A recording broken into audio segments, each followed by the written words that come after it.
Okay, so it's April 7th, 2025. Okay. And, we've got Destined Rivals coming out really soon.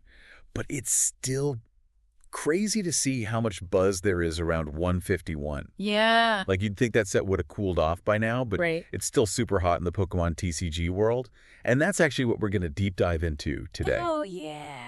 Here on the deep dive, we are looking at the Pokemon TCG as it is right now on April 7th, 2025. Uh-huh. We've been combing through tons of discussions online, Yep. looking at the top decks, seeing what people are saying, For sure. even getting some behind-the-scenes info from local card shops. Nice. So yeah, we want to give you like the clearest picture of what's going on in the hobby today. I love it.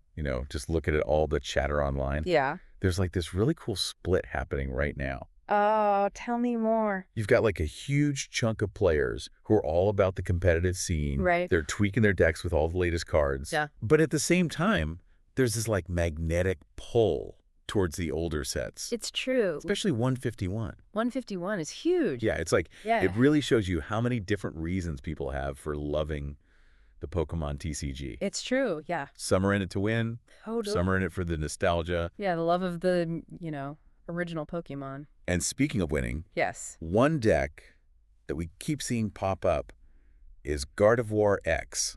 Oh, yeah. Gardevoir is pretty strong. Yeah, the strategy guys we've been reading are saying that it's like a real contender. I believe it. And they all highlight its psychic weakness, but then they point out that Right. because Gardevoir is also a psychic type, Yep. it can actually knock itself out with its own attacks. Which is kind of a funny little quirk It is. with that deck. Yeah, and when it comes to making the deck consistent, Yeah, consistency is key. our notes got a little messy here, but the guides mention running like a specific ratio of cards, like 3 of one card, 3 of another, 3 of a third, and then 2 of a fourth. Interesting. We're not exactly sure what the cards are, Right. but what was super clear is that they all preferred 3 nest balls over 3 Arzon stadiums. Mm. Apparently, that extra nest ball is like the secret sauce for getting those key support Pokemon out early. I see. Mew X Fazandipede, X Lilies, Clefairy. Oh, yeah, all the good stuff. Exactly. And those are the main ways to use that first set of 3 unknown cards we were talking about. Okay. So they're probably like basic Pokemon with some really useful abilities, Could be. or maybe even some other efficient attackers. Yeah, something like that. It's all about that consistency. Yeah, for sure. I mean, that's what competitive play is all about, right? I Like think. making sure your deck runs smoothly every single time. And little choices, like going with Nest Ball over Artisan, Right. those show that you really understand the meta. Yeah, and what your deck needs to succeed. Exactly. You got to get those support Pokemon out fast, For sure. so you can set up your board and execute your game plan. Absolutely. Okay, let's switch gears for a second and talk about the market, because Ooh, the market. 151 is still like the 800-pound gorilla in the room, even now, on April 7th, 2025. Yeah, it's really interesting. Like it's eclipsing all these other releases. It's true. We even saw someone online calling Journey Together boxes cursed. Oh, Journey Together came out earlier this year. right. And yeah, some of those old school collectors are feeling a little bit, Left behind. yeah, it's like their love for the vintage stuff is being overshadowed Yeah, I can see by that. all this hype for the new sets. It's like a generational thing almost. Right. Like the old guard versus the new. But then there's this other argument that maybe we're all just making a big deal out of nothing. Yeah, maybe it's not that deep. Right, so for someone who's new to collecting, Yeah. what's the deal? Well, I think a lot of it has to do with nostalgia. Yep. I mean, we see this in all sorts of trading card games. Those older sets, they just have this powerful pull. That's true. And with 151, it's not just about remembering the old games. Right. It's the artwork, you know? Those classic designs. Yeah, those designs are so iconic. They're like Mhm. ingrained in pop culture. Yeah. And for collectors, it's like this really appealing goal to complete a set that feels, definitive. Right, it's not like a 500 card set. Exactly. And that creates like this feedback loop. Okay. High demand drives up the value, Yeah. which makes it even more sought after. Right. And then the newer sets, Yeah. they just can't compete with that. They don't have that same emotional connection for a lot of people. Yeah, that makes a lot of sense. Yeah. And it's not just about what people are buying. Right. It's also about how stores are handling all of this. Especially with a big release like Destined Rivals coming up. Exactly, like Destined Rivals is just around the corner. Yeah, everyone's waiting for that. And one store we looked at is being super cautious. They're not even making plans for their release events Wow. or pre-orders until they actually have the product in hand. That's smart. And get this. What? They're doing a giveaway Okay. for this super rare item. Uh-huh. It was originally going for like $1,000. Oh, wow. But they're offering it at MSRP with a special promo code. Okay. And they're using a wheel of names to pick the winner. A literal wheel. Yeah, like a physical wheel That's amazing. that they spun from names they put on an Excel spreadsheet. That's old school. Super old school. And super fair. Right? It's as fair as it gets. I like it. Yeah, and this is another cool thing. What's that? They've got all these anti-bot measures in place Oh, that's so important. for their online sales. Yeah. So we're talking about one-time use codes for purchases. Uh-huh. They're canceling orders that look suspicious, Good. blocking accounts that are flagged as bots, Yep. and even hitting those bot purchases with a 90% restocking fee. Oh, wow. They're serious. Oh, yeah. They are not messing around. That's great, though. You got to protect the community. Right. They want to make sure the product gets into the hands of actual collectors and players. Absolutely. And it's tough, for retailers to tell the difference between real people and bots. It's like a constant battle. But they're doing the right thing, Yeah, having all those safeguards in place. Yeah. And those clear policies. It's all about keeping things fair. Exactly. Preventing those crazy markups we see on the secondary market. For sure. And speaking of challenges, Yeah. distribution hasn't been a walk in the park either. No, it hasn't. We heard some stories about Journey Together allocations earlier this year. Uh-oh. What happened? Well, vendors were getting their pre-orders slashed, Oh, no. like right before the product was supposed to ship. That's a nightmare for a retailer. It is. And it sounds like that whole experience really shook things up I bet. because now retailers are being extra cautious, Yeah, I can see why. especially with these new releases coming out. They don't want to repeat that disaster. Exactly. They're all about clear communication and setting realistic expectations. That's so important for everyone involved. Now, despite all the market craziness, Mm-hmm. there's one thing that's been consistently positive, What's that? and that's the quality of at least one recent set. Okay. We're still thinking it's 151, It would make sense. right? Everyone seems to be loving the cards. Yeah, the artwork is amazing. But even with all the love, there's one complaint that keeps popping up. Interesting. What is it? It's something called 2-star quality. 2-star quality. What does that even mean? So it's basically things like print lines Okay. or other little defects, Got it. like imperfections in the manufacturing process. So, like, the quality control isn't quite there. Right. And we also heard this interesting observation Okay.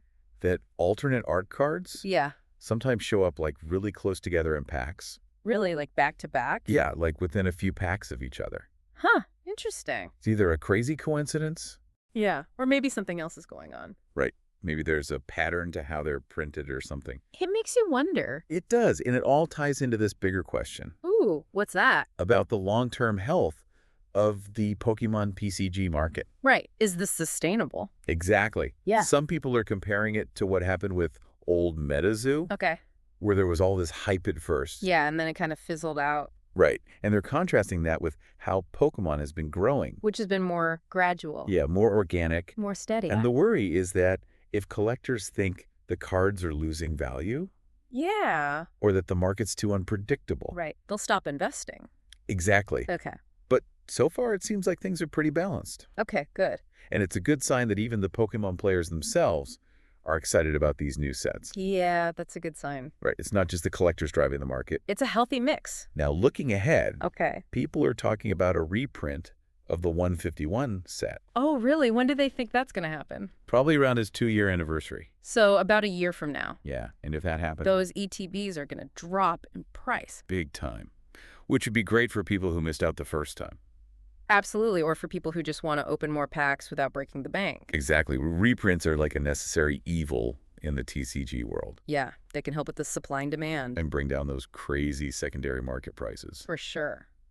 But not all the news is good. Oh, no. What else is going on? Well, it looks like those tariffs on Japanese products.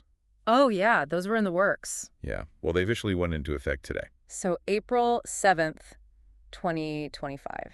the day of this recording. Wow, so Japanese cards are going to be even more expensive. Yeah, which is a bummer because they were already getting pricier. Yeah, for a lot of reasons. And this is going to make it even tougher for the average collector to Yeah, get their hands on those Japanese releases. it's tough for sure.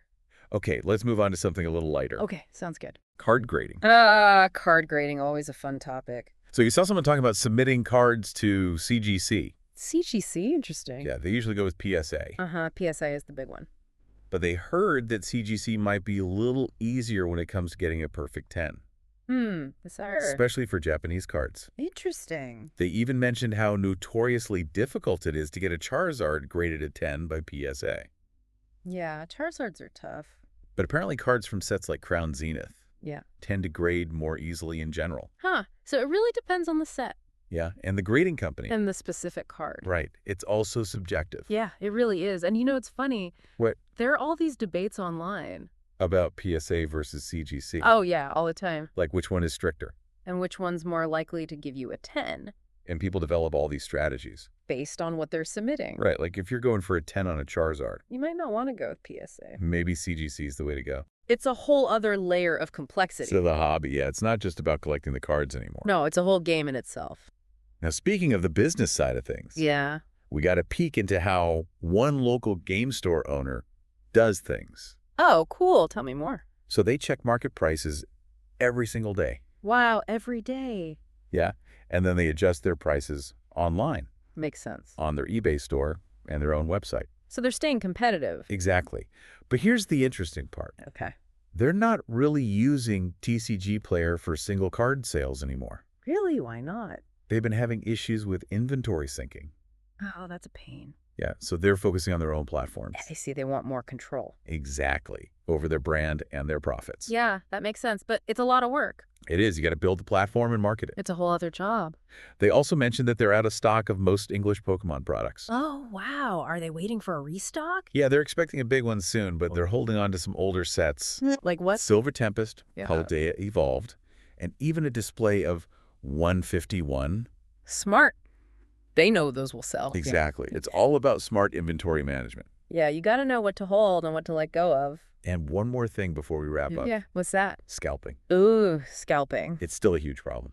As of April 7th, 2025. Yep, people are still really angry about it. Yeah, it's just not fair. We heard about some local stores charging way above market price for Journey Together. Oh, wow, really? Yeah, and people are worried it's going to be the same with Prismatic. I can see why they're worried. It's so frustrating for people who just want to enjoy the hobby. Yeah, and not get ripped off. Right, and to understand the value of opening packs. Mm-hmm. We looked at an analysis of Journey Together booster boxes. Okay, what did they find? Well, they gave every EX card a minimum value of $2. Okay.